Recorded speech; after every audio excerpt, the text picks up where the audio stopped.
off. You mean like on the floor? Yeah, because I was like, we just did this show yesterday. No, We're at the Haskins table. You're right.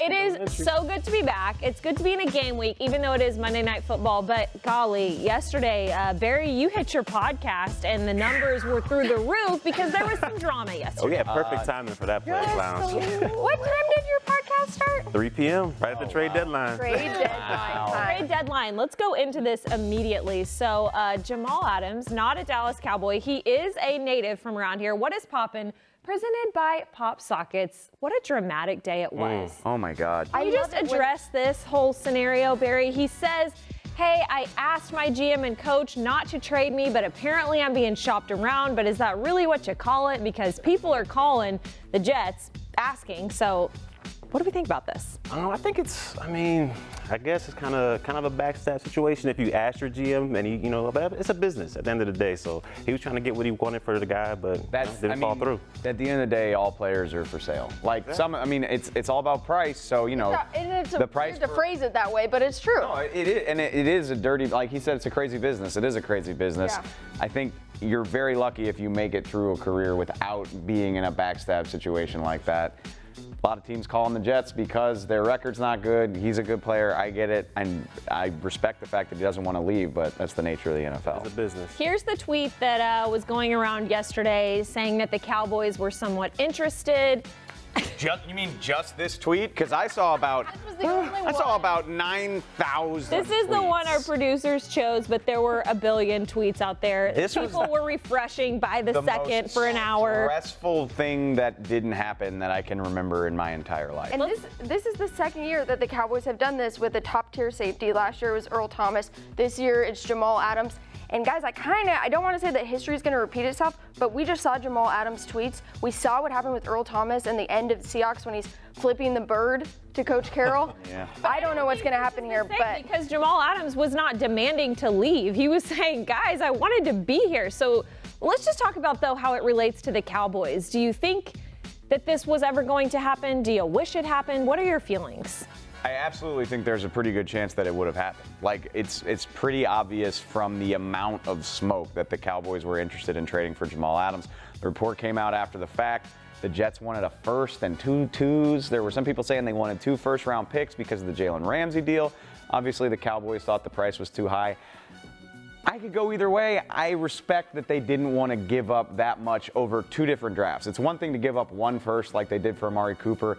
You're hindering your ability to draft well for 2 consecutive years. And that's what they really do best. Yeah, no. Like, if there's one thing the Cowboys can hang their hat on, it's drafting, so I respect that. Would you have rather them drafted Juan Thornhill, the safety, before Tristan Hill? It's hard not to wish that based on what we've seen so far. Just Juan Thornhill's playing, starting, making plays in Kansas City. We haven't seen that from Tristan Hill yet. I understand why people feel that way, for sure. So when you go into these situations, you have these days like yesterday, former Cover 4 host, our boy Manny. You can't fall for the fake tweets, Manny. Oh, Look at the handle. Okay, so Manny thinks that, golly, what a great trade we got Washington and the Browns. This is great. I cackled in my office when I saw this. Not to poke fun at I Manny. can't wait because aren't they on the Thursday show together of Get Up? I'm sure that will be a topic tomorrow. Anytime we can bring our boy Manny back in, we got to. But let's go to the locker room, focus back on Michael Bennett, who the Cowboys did follow through with, and hear what these guys said yesterday about Bennett joining the team. Like, this ain't my first time playing with him. I got a chance to play with him at the Pro Bowl, and just by the knowledge and what he acquired over his years, and being able to bring that here is a blessing. So we're thankful.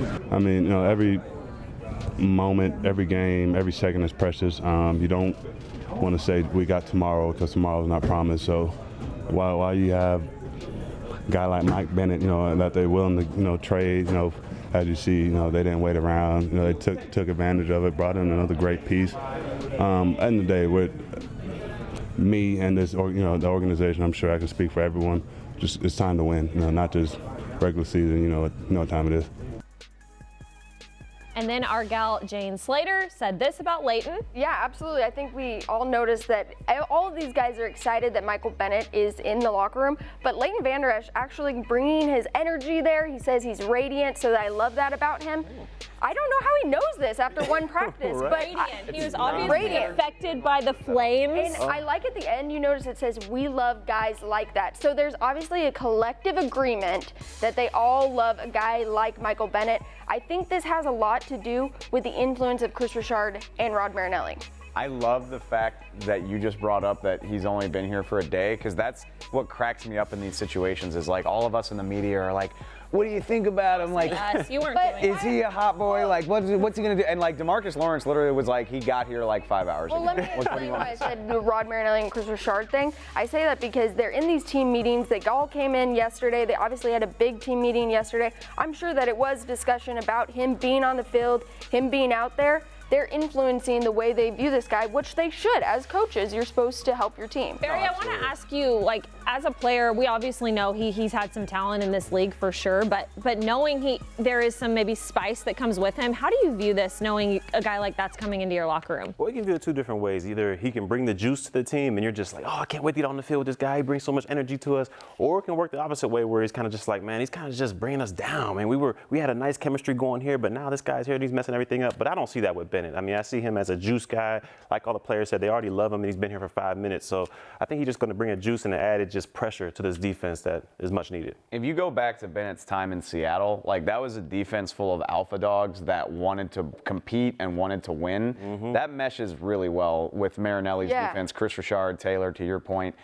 I think it's going to work out fantastically, especially if this team can start stacking wins. Because at the end of the day, everybody wants to contribute to a winning effort. If they're doing that, it'll be fine. Well, and I know, D-Law brought up Super Bowl run again yesterday. So that's still at the front of their mind. They know that this guy can help them do it. He did it in Seattle. Let's do it again. All right, one of our biggest, most watched videos that we put out every week by one of our guys, Alex Lilly, is Sounds of the Sideline. We take you behind the scenes. Well, for the first 7 weeks, we had a lot of outtakes that you didn't see so far. So take a look at those now. You got something to say to the mic? Mic right there. Nah, but they're trying to get what I'm saying too. You see that?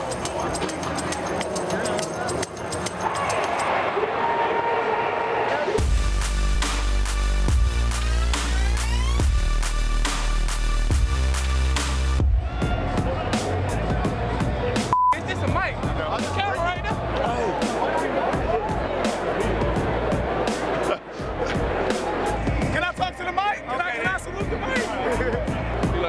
You trying to walk to church, you ain't trying to disturb the pastor. Snitching. That just make it worse when you throw the finger up. Someone pass and played around. How much y'all players will be on TV? That get annoying. But we pass off, they pass off. Doing this year 8 doing this. Been doing this since my 2nd year, boss. You be wearing his pants like you're a basketball player. Hey, warm up. It works. It's like it's warm up. Hey, Cat, you don't need 3 coaches. Come on, boy. Unusual, big fella. And then they hands it to Elliott. Breaks through on the left side to the goal line. He powers in. Touchdown, Elliott. Yo, look at that knockout block. Look at that. I think it's Coop. I think it's Coop. I saw somebody smash. I think it's Coop. I think it's Coop. That's how you make that feel. Stay at why you talk about that? You know what I mean? You'll get in there eventually. Got to. When you get down there, you better score when you get the chance. Because you know. Yeah, they might not get another shot. We had got close. I'm like, please don't come in here, Z. I'm like, please. Nah, he wasn't gonna do you like that. Why he call that? Why he call himself a wolf? Cause he call him a wolf hunter. Cause he really like hunt wolves. He real life hunt wolves. Yeah, like big ass wolves. Like the wolves are overpopulated where he's from. It's just like rabbits where we at. No, I like rabbits. Everywhere, bro. I like rabbits. There's no wolves in the Oh my gosh, I wasn't ready. Sorry. I love it. I thought I wanted to talk about Quinn's warm-up pants, but like, can we just do the rest of the show about Zeke giving a dissertation about wolf overpopulation in Frisco? Excuse me, Idaho? I don't even know how to process that. Also, I love that we know these nicknames so well, but they're like, why is he called the Wolfheimer? Yeah, there's rookies who haven't been here for 5 years, like who don't know these things. So, so much goodness. 2-minute drill time. 2-minute drill time. Best of 7 weeks. We love that. We are moving on though, and I want to know from you guys, Daniel Jones, Danny Dimes, coming off his best week yet. The Cowboys obviously coming off vacation. So, will this affect them going into this game? I want to ask Barry, because, I mean, you played. Yeah. Do you think that this matters, like the concept of taking a week off? No, not really. Not in this situation. I mean, I think the week off or the bye week came at a perfect time for those guys to heal up that were injured for a little bit. Plus, they weren't like they were coming off a 4-game winning streak or anything like that. They lost 3 in a row. They got a victory, much needed victory. Now they're healing up for this bye week, and they should be ready to go for New York. So I don't think it's a big momentum swing. And Barry remembers in 2016 when they were on that winning streak. Oh, yeah. Everyone was so concerned about the bye and thought, oh, this is going to lose their momentum. But this comes every single year, and the Cowboys are actually 3-2 the past 5 years after their bye. So I think that Garrett does a very good job of preparing this team. We saw them come in yesterday. They have today off. They'll start again tomorrow for the Monday night game. I think this team does well, especially on the road. They have to be together on Sunday. They have to take the long flight to New York. They'll be all focused, ready to see this guy in prime time.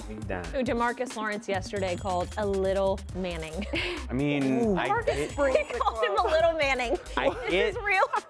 I get the joke. I get the joke, but Eli Manning won 2 Super Bowls, so like the Giants He will wasn't even probably being take that every at single all. time. No, he was. But he's a little Manning. I feel some type of way about this. Like I believe in the concept of momentum in a game. Like you string some plays together, you get confident, the other team starts to second guess themselves. Week to week, I don't buy it at all, because we've seen this team not be able to maintain it while they are playing games. We've seen them have stretches where they do it while they're playing games. Like and I hate to overuse this word that we've used so many times, but just execute. Like it doesn't matter if you last did it 2 weeks ago. I don't buy this concept that there's some sort of, like you only play 1 day a week. You only play 1 day a week. Like I don't buy this concept of week to week momentum. Just play good football. That's all you have to do. Just win, baby. Just play good football. Just win, baby. We're out of time. We'll see you guys tomorrow, same time, same place, for a Thursday episode of Report. All thrown off. From the cloud.